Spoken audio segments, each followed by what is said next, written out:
शांति। मनसा द्वारा अपनी योग की शक्तियों के वाइब्रेशन बनाने के लिए रोज़ बाबा हमें इशारे दे रहे हैं। सिर्फ इस मास ही नहीं, हर मुरली में बाबा के इशारा आता है।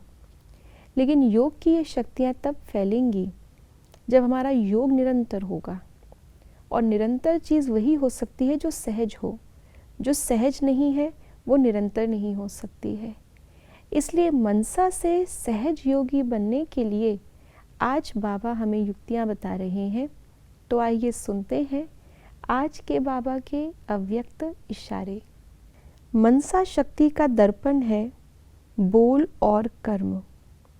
चाहे ज्ञानी आत्माएं चाहे अज्ञानी आत्माएं, दोनों के संबंध संपर्क में बोल और कर्म शुभ भावना शुभ कामना वाले हों।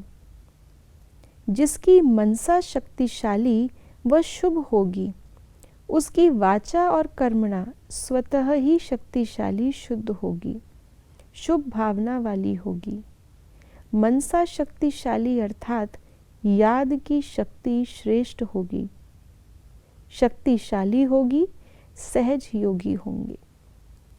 तो आज बाबा हमें अपनी मनसा को शक्तिशाली बनाने के लिए कह रहे हैं, जिसके लिए सहज योग आवश्यक है। अगर योग मुश्किल लगता है तो योग में शक्ति जा रही है, योग से शक्ति मिल नहीं रही। और अगर योग से शक्ति मिल नहीं रही, योग से शक्ति जा रही है, यानी कि योग में मेहनत लग रही है, योग में युद्ध करना पड़ रहा है, तो वो युद्ध के संस्कार बनते जा रहे हैं। युद्ध के संस्कार दूसरों के युद्ध को समाप्त नहीं करा सकते। इसीलिए बाबा ने आज हमें 2 दर्पण दिए हैं।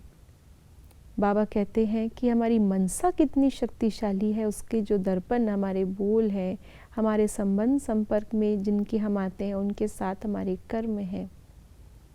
तो मनसा में अगर शक्ति है तो बोल में भी शक्ति होगी। 2 ही बोल बोलेंगे लेकिन वो दूसरों के दिल को छू जाएंगे। लोग बोलेंगे बात तो पते की है। अगर मनसा शक्तिशाली है तो सही समय पर सही बात जो हमें करनी है वो टच होता है और सही कर्म हम करते हैं जिसमें हमारा और दूसरों का कल्याण होता है। कर्म कूटने नहीं पड़ते। तो इसलिए सहज योग वो साधन है जिससे हमारी मनसा शक्तिशाली बनेगी। क्योंकि मनसा यानी कि योग में हमारी शक्ति मेहनत लग नहीं रही है।